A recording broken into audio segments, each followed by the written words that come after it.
الحمد لله الذي حبب إلينا الإيمان وزينه في قلوبنا وكره إلينا الكفر والفسوق والعصيان وجعلنا من الراشدين، والصلاة والسلام على من بعث ليتمم مكارم الأخلاق. أما بعد، قال الله تبارك وتعالى في القرآن المجيد والفرقان الحميد: أعوذ بالله من الشيطان الرجيم، بسم الله الرحمن الرحيم. وأنكحوا الأيام منكم. وقال الله تبارك وتعالى: فانكحوا ما طاب لكم من النساء إلى آخر الآية. وقال الله تبارك وتعالى: لقد كان لكم في رسول الله أسوة حسنة. صدق الله العظيم. قال النبي صلى الله عليه وسلم: تنكح المرأة لأربع: لمالها ولحسبها ولجمالها ولدينها فاظفر بذات الدين تربت يداك.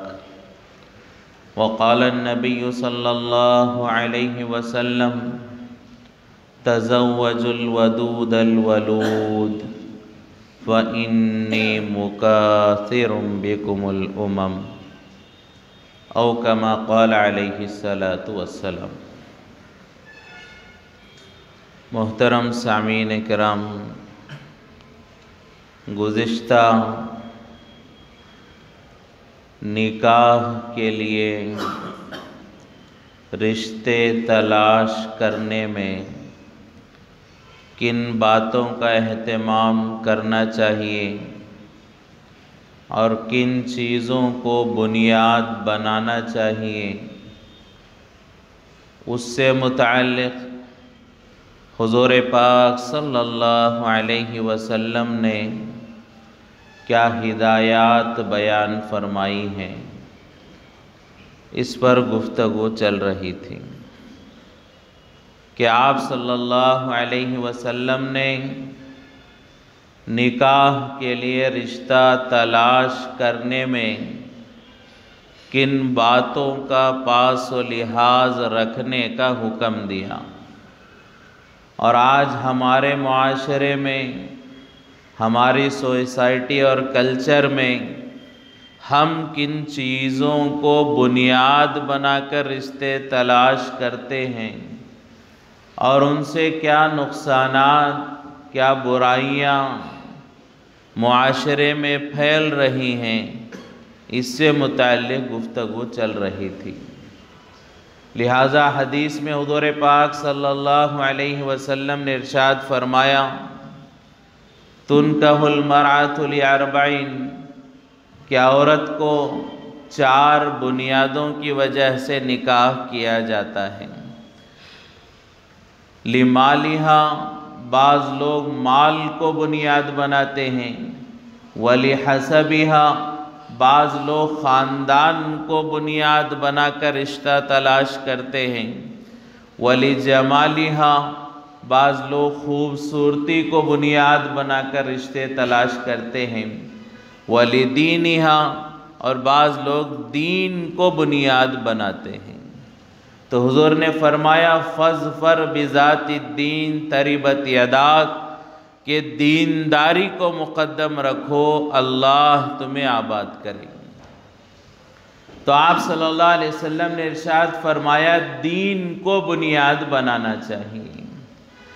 عبادت کو، حضور پاک صلی اللہ علیہ وسلم کی اطاعت و اتباع کو، ایمانی زندگی کو بنیاد بنانے کی ضرورت ہے.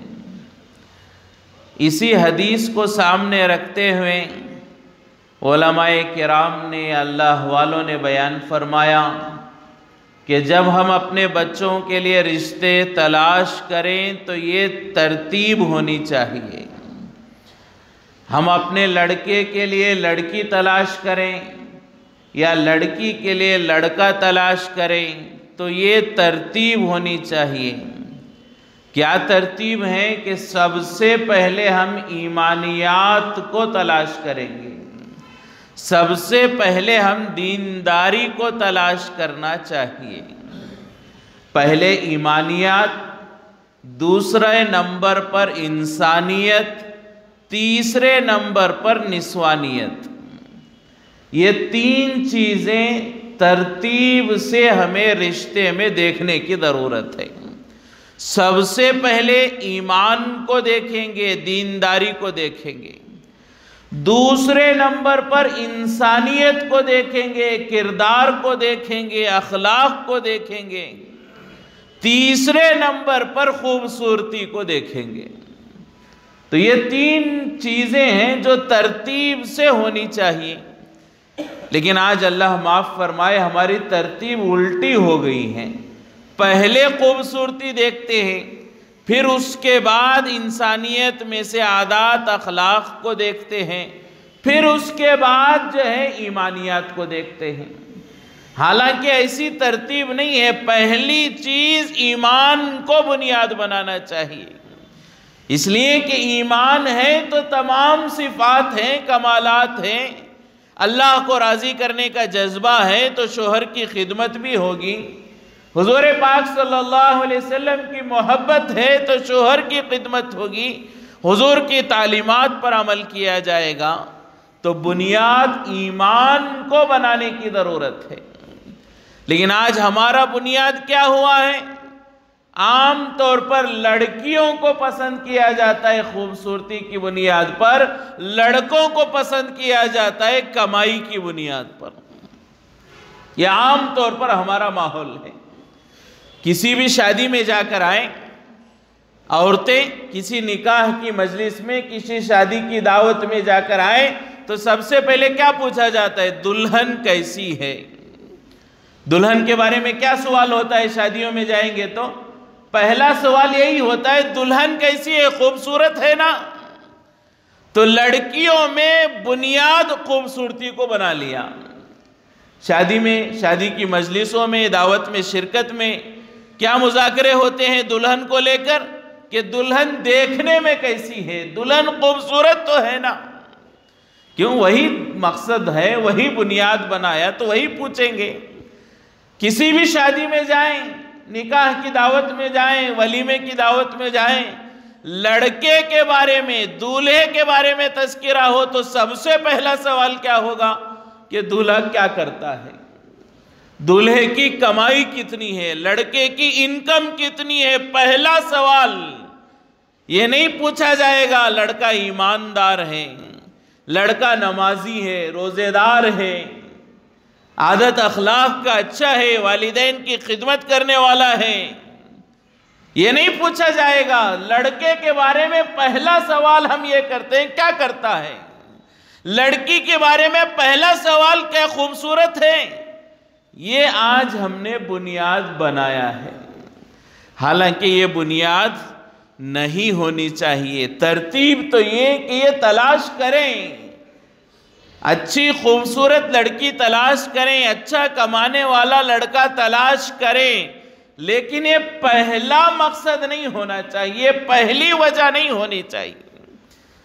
اللہ والے فرماتے ہیں رشتے تلاش کرنے میں پہلی چیز لڑکا ہو یا لڑکی ہو، کیا دیکھنے کی ضرورت ہے؟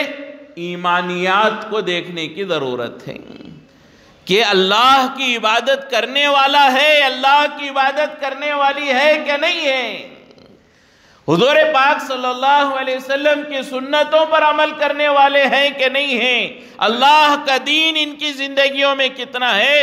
پہلی بنیاد دینداری کو بنانے کی ضرورت ہے۔ لڑکی تلاش کرنے میں دینداری دیکھیں، لڑکا تلاش کرنے میں دینداری دیکھیں کہ اللہ کی عبادتوں کا کیا معاملہ ہے، کیا بچی نمازوں کا اہتمام کرتی ہیں، کیا قرآن کی تلاوت کی پابندی ہوتی ہے، کیا حضور پاک صلی اللہ علیہ وسلم کے سنتوں پر عمل ہوتا ہے؟ پردے کا اہتمام ہوتا ہے؟ یہ چیزیں پہلے نمبر پر دیکھنے کی ضرورت ہے۔ لڑکی میں بھی دینداری دیکھیں، لڑکے میں بھی دینداری دیکھیں، اور دینداری ہے، باقی کوئی نعمت نہیں ہے، پھر بھی وہ زندگی کامیاب ہوگی۔ صرف دینداری ہے، خوبصورتی نہیں ہے، مالداری نہیں ہے، بڑا اونچا خاندان نہیں ہے، دنیا کی شان و شوکت نہیں ہے، لیکن پھر بھی وہ زندگی کامیاب ہوگی۔ کیوں؟ دین ہے، اللہ کا ڈر ہے، اللہ کے رسول کا ڈر ہے۔ بیوی کا حق ادا کرنے پر اللہ کیسے راضی ہوں گے معلوم ہے، بیوی پر ظلم کرنے پر اللہ کیا عذاب دیں گے یہ بھی معلوم ہے۔ تو بیوی سے محبت کرے گا، بیوی اس کو ناراض نہیں کرے گا، دینداری مقصد ہو۔ یہ جتنے اللہ والوں کے واقعات ہم سنتے ہیں، یہ اللہ والے کیسے بنے کہ ان کے بڑوں نے، ان کے آبا و اجداد نے جب نکاح کا ارادہ کیا، دین کو بنیاد بنایا۔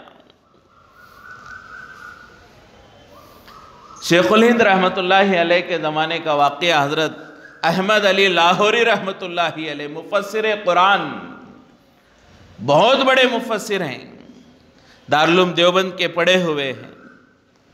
فرمایا کہ ان کے زمانے میں ایک بہت مالدار بھی، لوگوں میں متعارف، ایک بہت اچھے انسان، لوگوں میں جن کی بہت زیادہ مقبولیت تھی، ایسے ایک انسان شیخ الہند رحمت اللہ علیہ کے پاس آئے اور آ کر کہا کہ حضرت، میری بچی نکاح کی عمر کو پہنچ چکی ہے، میں لڑکا دیکھنے کے لیے مدرسہ آیا ہوں۔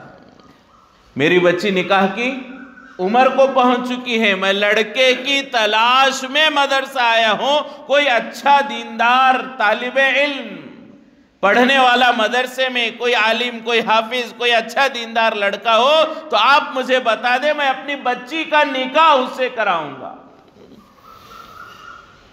کون ہے؟ جو پورے معاشرے میں اچھے سٹیٹس والے ہیں، لوگوں میں تعارف ہے، لوگوں میں مقبولیت ہے، اللہ نے مال بھی دیا ہے، وہدہ بھی دیا ہے، اور اللہ نے اچھا خاندان بھی دیا ہے۔ اپنی بچی کے لیے رشتہ تلاش کرنے کہاں جا رہے ہیں؟ مدرسے کو جا رہے ہیں۔ آج ہم میں سے کتنے فیصد مسلمانوں کا یہ حال ہے؟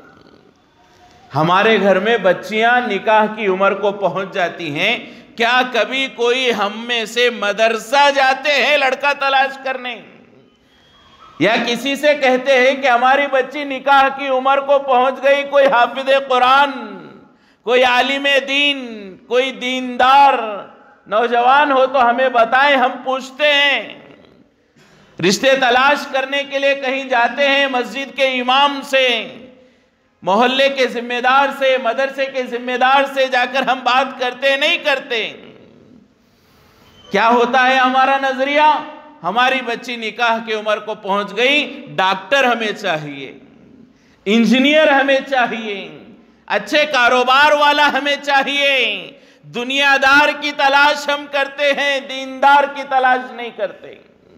کہاں جاتے ہیں؟ مداوتوں کے پاس جاتے ہیں، دوسرے مالداروں کے پاس جاتے ہیں، عہدیداروں کے پاس جاتے ہیں، دنیا داروں کے پاس جاتے ہیں اور کہتے ہیں کہ ہماری بچی نکاح کی عمر کو پہنچ چکی ہے، کوئی اچھا انجینئر ہو تو ہمیں بتا دیں، کوئی اچھے کاروبار ہو تو ہمیں بتا دیں۔ دنیا دار کی تلاش ہم کرتے ہیں، دیندار کی تلاش نہیں۔ حضرت عمر رضی اللہ تعالیٰ عنہ اپنی بیٹی حضرت حفصہ کے لیے رشتہ تلاش کر رہے ہیں۔ حضرت عمر اپنی بیٹی حفصہ رشتہ تلاش کر رہے ہیں، کیا بنیاد ہے؟ دینداری کو دیکھ کر حضرت ابو بکر سے جا کر پوچھتے ہیں، اے ابو بکر، کیا میری بیٹی حفصہ سے نکاح کرو گے؟ عمر کا بڑا فاصلہ ہے، حضرت عمر کی بیٹی حضرت حفصہ کم عمر ہے، حضرت ابو بکر جو ہے بڑی عمر والے، یہ نہیں دیکھا عمر ہے، کیا دیکھا؟ دینداری دیکھا۔ حضرت عمر خود رشتہ لے کر گئے اپنی بیٹی کا حضرت ابو بکر کے پاس۔ آج کل تو یہ بھی بڑا مسئلہ ہے، لڑکی والے رشتہ لے جانا عیب سمجھتے ہیں. یہ بھی ایک عیب ہے، یہ بھی ایک بڑا مسئلہ ہمارے معاشرے میں. دیکھو شرم ہی نہیں ہے، لڑکی کا باپ ہے، خود رشتہ لے کر آیا ہے ہمارے گھر کو، ہم لڑکے والے ہیں، ہمیں لڑکی تلاش کرنی چاہیے، ہمیں جانا چاہیے کہ آپ کے گھر میں بیٹی ہے کہ ہم دیکھنا چاہتے ہیں، یہ تو ہونا چاہیے. لیکن یہ دیکھو کیا بات ہے کہ لڑکی والے خود رشتہ لے کر آئے. یہ انہیں شرم نہیں ہے، انہیں حیا نہیں ہے. ارے شرم کی کیا بات ہے، حضرت عمر لے جا رہے رشتہ. اگر شرم کی بات ہوتی، بے حیائی کی بات ہوتی، گناہ ہوتا، حضرت عمر رشتہ لے کر نہ جاتے.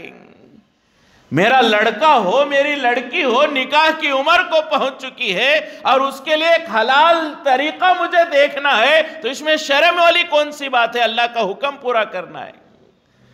تو آج معاشرے میں ایک بڑی بیماری یہ بھی پھیلی ہوئی ہے کہ لڑکی والے رشتہ لے کر جانے کو برا سمجھتے ہیں، عیب سمجھتے ہیں. اسی وجہ سے بہت سارے لڑکی والے مداوت کو یا دوسرے کو کہتے ہیں کہ آپ رشتہ تلاش کرو، ہمیں معلوم ہے فلاں گھر میں لڑکا ہے اور ہماری بیٹی سے اس کا جوڑا اچھا بنتا ہے، لیکن پوچھنے میں ہمیں شرم آتی ہے. کیا سمجھیں گے؟ کسی تیسرے کے ذریعے، میڈیٹر کے ذریعے، کسی اور دوست کے ذریعے کہلاتے ہیں کہ آپ جا کر پوچھو کہ فلاں گھر میں جو بچی ہے آپ کے لیے مناسب ہے. لڑکی والے خود نہیں پوچھتے، کیوں؟ ماحول بگاڑ کر ہم نے رکھا ہے. رشتہ بھیجنے میں شرم ہے، دوسری چیزوں میں شرم نہیں آئے گی. لڑکی والے بہت سارے گناہ کر رہے ہیں، شرم نہیں آ رہی ہے، رشتہ لے جانے میں شرم آ رہی ہے.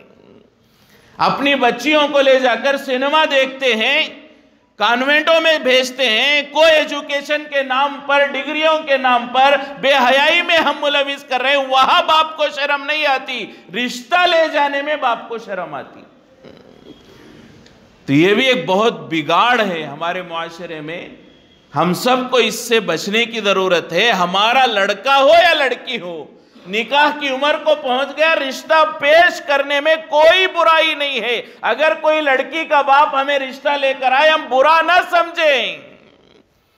ہاں وہ دیانتداری کے ساتھ آ رہا ہے، وہ امانت داری کے ساتھ آ رہا ہے، اسے ایسے لگ رہا ہے کہ اس کی بیٹی ہمارے بیٹے کے لیے مناسب ہے، تبھی تو آ کے پوچھ رہا ہے. ہمارے بیٹے کو اچھا سمجھ رہا ہے، ہمارے لڑکے کو نیک سمجھ رہا ہے، تبھی تو اپنی زندگی، اپنی بیٹی، اپنے لخت جگر کو ہمارے حوالے کرنے آ رہا ہے. اس میں شرم کی کیا بات ہے؟ تو حضرت عمر خود گئے کس کے پاس؟ حضرت ابوبکر کے پاس. میری بیٹی حفصہ سے نکاح کر لو. حضرت ابوبکر خاموش رہ گئے، کچھ نہیں کہا، جواب نہیں دیا. تھوڑے دن گزرے، صبر نہیں ہوا. پھر حضرت عمر حضرت عثمان کے پاس گئے کہ عثمان تم میری بیٹی حفصہ سے نکاح کر لو. حضرت عثمان بھی خاموش رہے، کوئی جواب نہیں دیا. پریشان کہ میری بیٹی کے لیے ابوبکر نے بھی ہاں نہیں کی، عثمان نے بھی ہاں نہیں کی. نکاح کی ضرورت ہے، اپنی بچی کا نکاح کرانا چاہتا ہوں. خود دو جگہ رشتے لے کر گئے. لڑکی کا باپ خود رشتہ لے جا رہا ہے، اس میں کوئی برائی نہیں. حضرت ابوبکر بھی خاموش رہے، حضرت عثمان بھی خاموش رہے. پھر تھوڑے دن کے بعد حضور پاک صلی اللہ علیہ وسلم نے رشتہ بھیجا کہ اے عمر تمہاری بیٹی حفصہ سے میں نکاح کرنا چاہتا ہوں. اللہ نے انہیں امہات المومنین بنانے کا فیصلہ کیا تھا اور حضرت عمر حضرت ابوبکر کے پاس جا رہے تھے، لیکن اللہ کا منشا یہ تھا کہ یہ جو ہے میرے حبیب کے گھر آئیں گی. لہذا رشتہ طے ہو گیا. تب حضرت ابوبکر آئے، حضرت عمر سے ملاقات کی. اے عمر تم نے اپنی بیٹی کا رشتہ پیش کیا تھا، اس وقت مجھے معلوم ہو چکا تھا کہ حضور کا ارادہ ہے، مجھ سے بہتر تمہاری بیٹی کے لیے رشتہ آنے والا ہے، اس لیے میں نے منع کر دیا، میں خاموش رہا. تو لڑکی والے رشتے تلاش کرتے تھے. صحابہ کرام، اولیاء اعظام، محدثین، فقہا کیسوں کو لڑکی دینے کے لیے تلاش کرتے، دینداری کو مقصد بنا کر. حضرت عمر ابوبکر کے پاس جا رہے ہیں، عثمان کے پاس جا رہے ہیں، کیوں؟ دین مقصد ہے. لیکن آج ہم کیا تلاش کرتے ہیں؟ انجینئر ہو، ڈاکٹر ہو، ڈگری ہو، فلاں ہو، خود کا گھر ہو، کرائے کے مکانات ہو، اچھا سیٹلڈ کاروبار ہو. ہم دنیا داری تلاش کر رہے ہیں. لیکن اللہ والے کیا تلاش کرتے ہیں؟ دینداری تلاش کرتے ہیں۔ لہٰذا احمد علی لاہوری رحمۃ اللہ علیہ کے بات چل رہی تھی، شیخ الہند رحمۃ اللہ علیہ کے پاس ایک بہت بڑے اس زمانے کے مشہور آدمی آئے، آ کر کیا کہا؟ میری بیٹی نکاح کی عمر کو پہنچ چکی ہے، اس لیے میں مدرسہ آیا ہوں کہ کوئی نوجوان حافظ قرآن یا عالم دین، کوئی دیندار لڑکا ہو تو آپ مجھے بتا دیں۔ تو شیخ الہند رحمۃ اللہ علیہ کے سامنے طلبہ بیٹھے ہوئے تھے، درس چل رہا تھا، حدیث کا درس تھا، طلبہ بیٹھے ہوئے تھے۔ تو شیخ الہند رحمۃ اللہ علیہ نے ان صاحب سے کہا کہ دیکھو یہ سب بیٹھے ہیں، حدیث کا درس ہے، اب ان سب کو جو ہے فارغ ہونا ہے، جا کر امت کی خدمت کرنی ہے، اب ان کو نکاح کرنا ہے، ان میں سے دیکھ لو کون تمہیں پسند آئے گا۔ تو ایک صاحب کی طرف، احمد علی لاہوری رحمۃ اللہ علیہ کی طرف اشارہ کیا ان کے سسر نے کہ یہ کون ہے؟ تو شیخ الہند رحمۃ اللہ علیہ نے ان کو بلایا، احمد علی لاہوری رحمۃ اللہ علیہ کو، کہا کہ یہ صاحب ہیں، اپنی بیٹی کے لیے رشتہ تلاش کر رہے ہیں اور تمہیں اپنی بیٹی دینا چاہتے ہیں، کیا تیار ہو؟ تو احمد علی لاہوری رحمۃ اللہ علیہ نے کہا میں تو تیار ہوں، لیکن آپ ان سے پوچھ لیں میرے بارے میں جانتے ہیں، میں سکھ ہوں۔ احمد علی لاہوری رحمۃ اللہ علیہ سکھ برادری کے تھے، بعد میں چل کر وہ مسلمان ہوئے تھے اور مدرسے میں آ کر پڑھ رہے تھے۔ تو کہیں ایسا نہ ہو کہ میری برادری کی وجہ سے، میرے نو مسلم ہونے کی وجہ سے یہ جو ہے میرے اپنی بچی کو دینے سے انکار کر دیں، پہلے میری پوری بات تو بتا دو۔ تو احمد علی لاہوری رحمۃ اللہ علیہ نے اپنے بارے میں بتایا کہ میں سکھ برادری سے ہوں اور اب مدرسے میں پڑھ رہا ہوں، اور کوئی کمائی کا ذریعہ نہیں، سیدھا سادہ ہوں، کوئی سہارا نہیں، کوئی خاندان نہیں، سب کو چھوڑ کر خاندان کو میں ایمان لے کر آیا ہوں۔ تو سسر جو تھے ان کے، انہوں نے کہا ٹھیک ہے، میں دینداری دیکھ رہا ہوں، مجھے تو کوئی اور چیز دیکھنی نہیں ہے، لہٰذا کہا میں اپنی بیٹی کا نکاح تم سے کر دوں گا۔ شیخ الہند رحمۃ اللہ علیہ نے کہا عصر کے بعد نکاح ہوگا۔ دیکھا بات چیت ہوئی، مدرسہ ہے، کیا طے ہوا؟ عصر کے بعد نکاح ہوگا۔ بعض علماء فرماتے اسی دن عصر میں، بعض فرماتے اگلے دن عصر میں، بہرحال عصر کے بعد نکاح طے ہو گیا۔ اب یہ گئے، دوستوں نے کہا ماشاءاللہ تیرا نکاح طے ہو گیا، چلو بازار جاتے ہیں، کوئی نئے کپڑے خریدتے ہیں۔ احمد علی لاہوری رحمۃ اللہ علیہ نے کہا میرے پاس اتنے پیسے کہاں ہیں نئے کپڑے خریدوں؟ نئے کپڑے خریدنے کے پیسے نہیں ہیں۔ تو دوستوں نے کہا اچھا ہم میں سے کسی کا نیا جوڑا لے لو، قرض لے لو، آج ایک دن نکاح کے لیے لے کر پہن لو، قرض لے لو، کسی سے مانگ لو، ادھار لے لو۔ تو احمد علی لاہوری رحمۃ اللہ علیہ نے کہا آج تک میں نے کبھی ادھار لے کر کپڑا نہیں پہنا، ادھار کسی چیز میں میں نے نہیں لیا، نکاح کی مجلس میں کسی اور کے کپڑے پہنوں، وہ بھی ادھار کے، یہ مجھے گوارا نہیں۔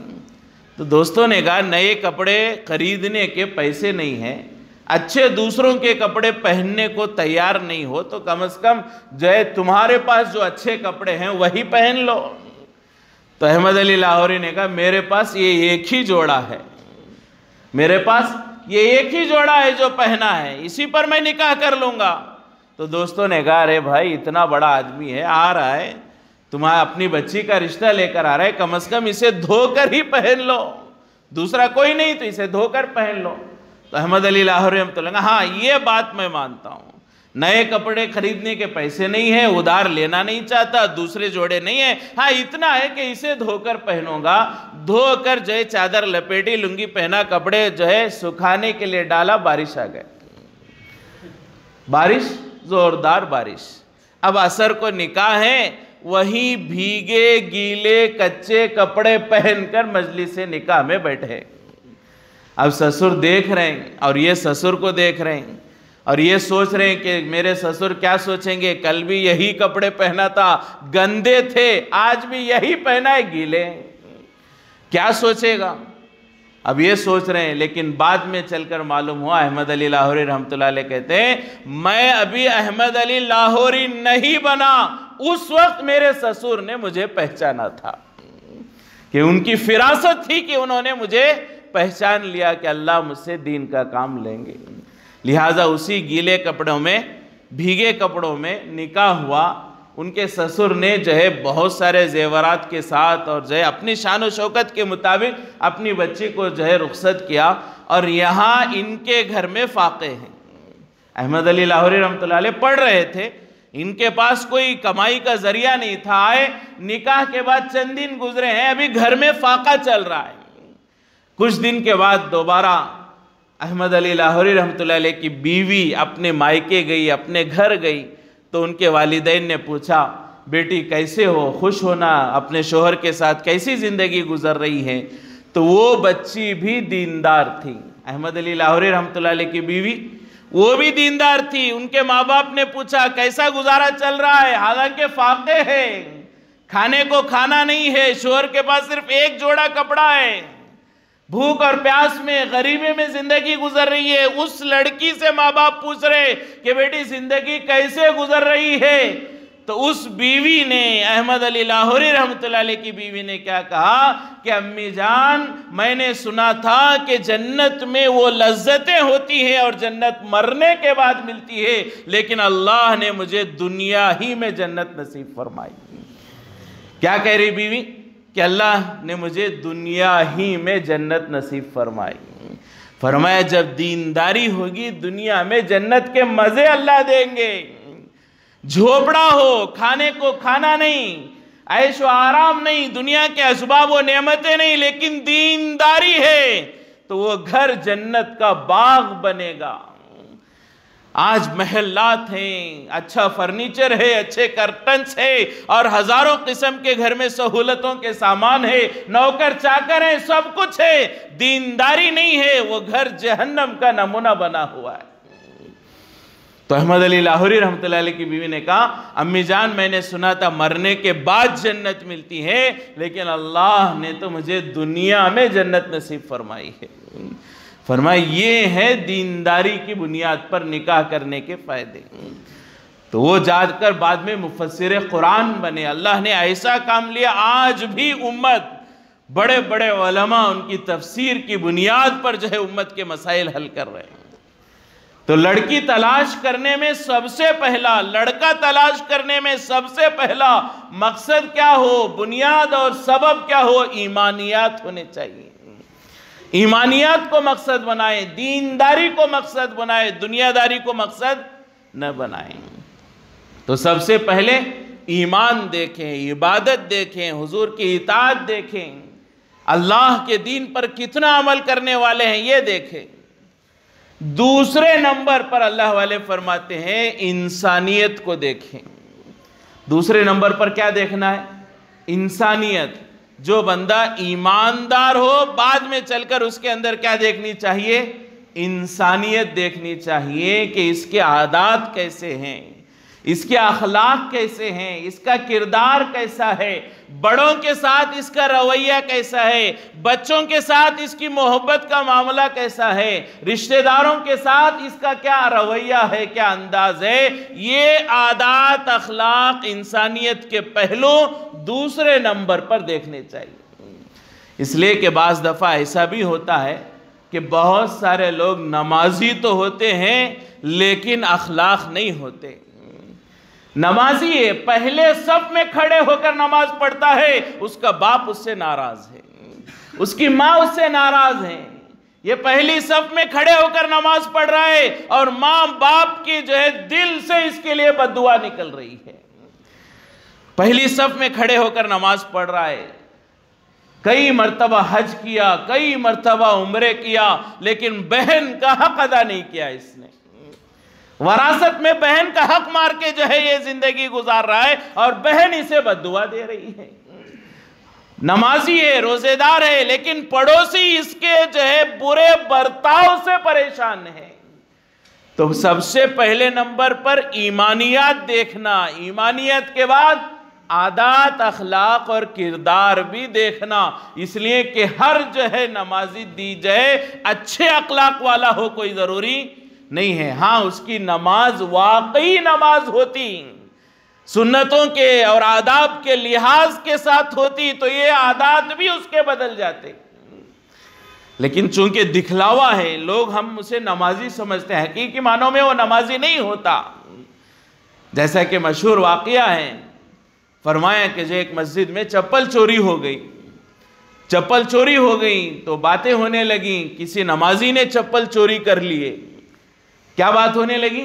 کسی نمازی نے چپل چوری کر لیے، تو ایک اللہ والے نے کہا کہ نمازی نے چپل چوری نہیں کیے، چور نمازی کے بھیس میں آ کر چپل چورا گیا۔ نمازی وہ چپل چوری نہیں کر سکتا، ایک چور تھا جو نمازی کی نقل کر کے آیا اور چپل چورا کے چلا گیا۔ تو ایسے ہی بہت سارے ہم میں سے ایسے ہوں گے جو لوگ ہمیں نمازی سمجھتے ہیں، دیندار سمجھتے ہیں، حاجی سمجھتے ہیں، لیکن میرے دل کا حال کیا ہے یہ میں جانتا ہوں، اللہ جانتا ہوں۔ تو ایمانیات کے بعد دوسرے نمبر پر عادات اخلاق دیکھنے چاہیے کہ لڑکی میں اگر عادات اخلاق دیکھنے ہیں تو اس کی ماں کے عادات دیکھنے چاہیے، اور اس کی ماں نے کیسی تربیت کی اور اس تربیت کا اس بچی پر کیا اثر ظاہر ہوا، یہ دیکھنے کے لیے اس کی سہیلیوں کو دیکھنا چاہیے۔ اللہ والے فرماتے ہیں لڑکی تلاش کرنے میں لڑکی کے ماں کو دیکھو، سہیلیوں کو دیکھو۔ لڑکا تلاش کرنے میں خود لڑکے کو دیکھو، اس کا مزاج کیا ہے۔ یہ دونوں میں فرق اللہ والے بیان فرماتے ہیں۔ لڑکی تلاش کرنی ہے تو اس کے ماں کو دیکھو، اس کے ماں کے عادات کیسے ہیں، اخلاق کیسے ہیں، رشتہ داری نبھانے کا معاملہ کیسا ہے، اپنے شوہر کی خدمت کرنے میں، بچوں کی تربیت کرنے میں اس کا ماں کا کیا مزاج ہے۔ تو پہلے لڑکی کی ماں کو دیکھو۔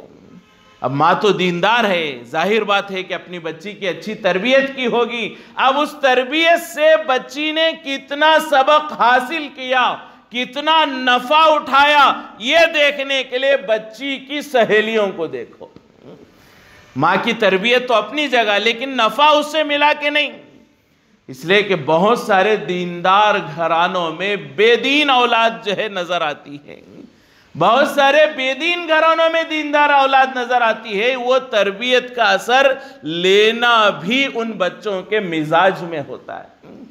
تو اس کے لیے فرمایا کہ لڑکی میں یا لڑکے میں دوسرے نمبر پر کیا تلاش کریں، وہ انسانیت کو، عادت اخلاق کو، محبت کرنے والی۔ حضور پاک صلی اللہ علیہ وسلم نے ارشاد فرمایا تزوج الودود الولود۔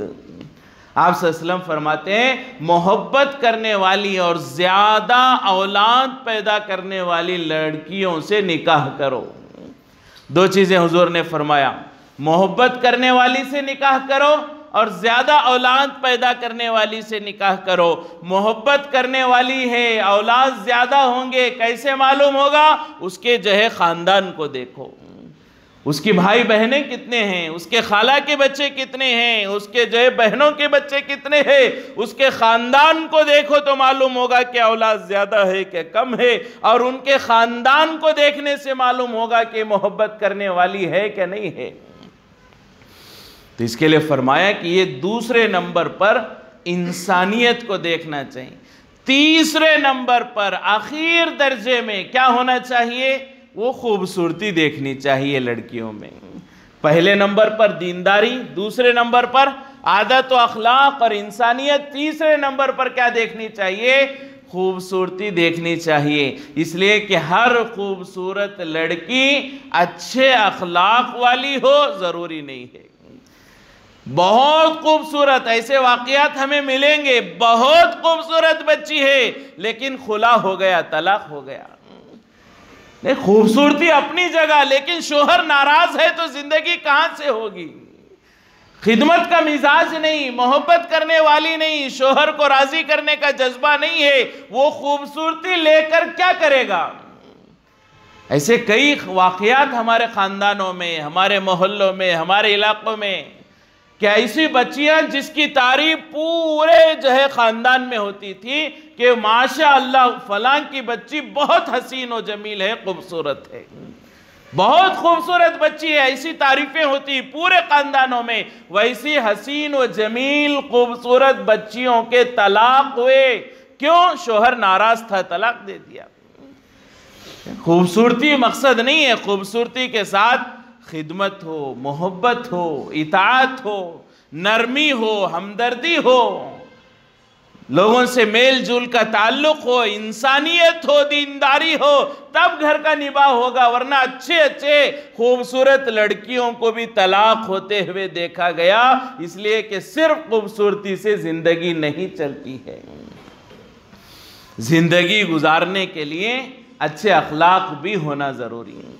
لیکن جیسا کہ میں نے عرض کیا، آج ہمارا معاملہ کیسا ہو گیا؟ صرف خوبصورتی لڑکیوں میں، لڑکوں میں صرف جو ہے انکم اور کمائی ہم تلاش کرتے ہیں۔ کسی بھی دعوت میں جا کر آئیں، شادی میں کیا پوچھتے ہیں؟ سب سے پہلے لڑکی خوبصورت تھی کہ نہیں، دلہن کیسی ہے، یہ سوال کرتے ہیں۔ دولہا کیا کماتا ہے، کتنا کماتا ہے، یہ سوال کرتے ہیں۔ دولہے کے بارے میں کمائی کا سوال، دلہن کے بارے میں خوبصورتی کا سوال، یہ ہمارا مزاج بن چکا ہے۔ کیا ہم نے پوچھا کہ دلہن نماز پڑھتی ہے؟ کیا دلہن جو ہے قرآن پڑھتی ہے؟ کیا دلہن کے عادات اخلاق اچھے ہیں، محبت کرنے والی ہے، کیا مزاج ہے؟ یہ نہیں پوچھا ہم نے۔ کیا پوچھا دلہن خوبصورت ہے، دولہا کیا نمازی ہے، روزے دار ہے، اچھے اخلاق والا ہے؟ نہیں۔ کیا دولہا کتنا کماتا ہے، کیا کام کرتا ہے؟ یہ ہمارا مقصد ہو گیا۔ فرمایا کہ خوبصورت لڑکیوں کو تلاش کریں، لیکن اصل خوبصورتی وہ دینداری کی بنیاد پر آتی ہے۔ ورنہ کئی خوبصورت لوگوں کو آپ نے بھی دیکھا، ہم نے بھی دیکھا، پوری دنیا جانتی ہے، بہت گورے بھی ہیں، ناک بھی صحیح ہے، کان بھی صحیح ہے، آنکھ بھی صحیح ہے، دیکھنے کو جی نہیں چاہتا ہے۔ رنگ بھی صاف ہے، دیکھنے میں بھی اچھے ہیں، بناوٹ اور حلیہ بھی صحیح ہے، لیکن دیکھنے کے بعد وہ کشش نہیں ہوتی، وہ جاذبیت نہیں ہوتی۔ کیوں؟ دینداری نہیں ہوتی۔ دینداری سے نور آتا ہے، چہرے پر نور وہ وضو کی وجہ سے آتا ہے۔ اللہ والے فرماتے ہیں اصل جو نور آتا ہے چہرے پر وہ کثرت سے وضو کرنے سے آتا ہے۔ جو بچیاں وضو کرتی رہیں گی، چاہے رنگ سانولا ہو لیکن ایسا نور ہوگا، جب بھی شوہر کی نظر اس پر پڑے گی محبت اس کے دل میں پیدا ہوگی۔ یہ جو نور آ رہا ہے، یہ جاذبیت آ رہی ہے، کشش کہاں سے آ رہی ہے؟ یہ وضو کے پانی کا تاثیر ہے جو اللہ نے بیان فرمایا۔ قیامت کے دن حضور پاک صلی اللہ علیہ وسلم کی امت پہچانی جائے گی کیسے؟ ان کے پیشانیاں چمکتی ہوں گی کیسے؟ سجدوں کی وجہ سے اور وضو کی وجہ سے۔ تو چہرہ وہ میک اپ سے یا کلر سے یا گورے پن سے نورانی نہیں ہوتا، وہ وضو کے کثرت سے اور سجدوں کی کثرت سے نورانی ہوتا ہے۔ آنکھوں کی خوبصورتی جو ہے سرمے کاجل سے نہیں ہے، آنکھوں کی خوبصورتی حیا کے کاجل سے ہوتی ہے۔ فرمایا کہ قد اونچا ہیل والے چپل سے نہیں، اچھے اخلاق سے قد اونچا ہوتا ہے۔ اچھا قد اونچا کب ہوتا ہے؟ وہ ہیل والے چپل سے قد اونچا نہیں ہوتا، وہ اچھے اخلاق اور کردار سے انسان کا مقام بلند ہوتا ہے، اور ہر ایک اس کی جو ہے عظمت کو ماننے پر مجبور ہو جاتا ہے۔ اس کے عادت و اخلاق کی وجہ سے اس کا مقام بلند ہوتا ہے۔ لیکن کیا سمجھا ہم؟ قد اونچا کرنے کے لیے ہیل والی چپل، آنکھوں کو خوبصورت کرنے کے لیے کاجل؟ نہیں، اس سے خوبصورتی نہیں ہے، یہ وقتی ہے۔ وضو سے چہرہ نورانی ہوتا ہے، لیکن کیا حال ہے آج ہمارا کہ نکاح کے دن ہی وضو نہیں ہوتا ہے۔ کیوں؟ میک اپ کر لیا، وضو کر لیں گے، 1500 3-4 کا میک اپ ضائع ہو جائے گا۔ نکاح کے دن جو ہے چہرہ نورانی کرنے کا جو ذریعہ ہے اسے ہم ضائع کر دیتے ہیں۔ کتنی لڑکیاں ایسی ہیں نکاح کے دن نماز نہیں پڑھتی، بہت ساری لڑکیاں جو عام دنوں میں نماز پڑھتی ہیں نکاح کے دن نماز نہیں پڑھتی۔ کیوں؟ میک اپ خراب ہو جائے گا۔ وضو کی وجہ سے چہرے میں نورانیت آتی ہے۔ تو نورانیت کو دیکھیں، ظاہر خوبصورتی نہیں ہے۔ اچھا، اگر یہ بھی دیکھ لیں، یہ بھی سوچ لیں کہ میں اپنے لیے یا میرے لڑکے کے لیے جیسی خوبصورت لڑکی تلاش کر رہا ہوں، ناک ایسی ہونی چاہیے، آنکھ ایسی ہونی چاہیے، خد اتنا ہونا چاہیے، رنگ ایسا ہونا چاہیے، جیسی لڑکی میں تلاش کر رہا ہوں اپنے بیٹے کے لیے، کیا میں اپنی بیٹی ایسی پیدا کر سکتا ہوں؟ یہ نہیں ہو سکتا۔ یہ تو بناوٹ اللہ نے بنائی ہے۔ کسی کا رنگ صاف ہے، کسی کا سانولا ہے، کسی کی لاک تھوڑی لمبی ہے، کسی کی کم ہے، یہ بناوٹ اللہ نے بنائی ہے۔ جیسی لڑکی ہم تلاش کر سکتے ہیں، کیا لڑکوں کے لیے، دوسروں کے لیے، ہمارے ہونے والے داماد کے لیے ہم ایسی لڑکی پیدا کر سکتے ہیں؟ نہیں، یہ ہمارے ہاتھ میں نہیں ہے۔ تو جو چیز ہمارے ہاتھ میں نہیں وہ سامنے والے کے ہاتھ میں بھی نہیں ہے. تو یہ تلاش کرنا کہ 5 فٹ 5 انچ ہی ہونا چاہیے، 4 انچ نہیں چلے گی. رنگ اتنا ہی ہونا چاہیے، اس سے کم نہیں چلے گا، ریجیکٹ. فرمایا کہ جو ہے ناک اتنی لمبی ہونی چاہیے، نہیں، ریجیکٹ. چلو ریجیکٹ. ہاں، عادات اخلاق کو بھی کوئی چیز ہوتی ہے، خاندان بھی کوئی چیز ہوتا ہے، دینداری بھی کوئی چیز ہوتی ہے. نہیں، مقصد صرف جو ہے خوبصورتی بنا لی. ہاں، تلاش کریں خوبصورتی، لیکن اس کے ساتھ دینداری بھی ہو، انسانیت بھی ہو، یہ چیزیں تلاش کریں. لڑکا ہو لڑکی ہو، دینداری کو بنیاد بنائے، انسانیت کو بنیاد بنائے. پھر اس کے بعد لڑکیوں میں خوبصورتی کو دیکھنے کی فکر ہونی چاہیے. لیکن آج ہمارا معاملہ بالکل الٹا ہو چکا ہے، تو اس سے بچنے کی ضرورت ہے. نکاح کے رشتے تلاش کرنے میں بھی کیا ترتیب ہونی چاہیے؟ ہمارے اکابرین نے، اولیاء اعظام نے، صحابہ نے، تابعین نے، حضور پاک صلی اللہ علیہ وسلم نے اس کے آداب بیان فرمائے. اس کو معلوم کر کے رشتہ تلاش کریں. صرف دنیا کی بنیاد پر رشتے تلاش نہ کریں. شریعت میں یہ بھی نکاح کا مسئلہ ہے. جیسے نماز کے مسئلے معلوم کرتے ہیں، وضو کے مسئلے معلوم کرتے ہیں، روزے کے مسئلے معلوم کرتے ہیں.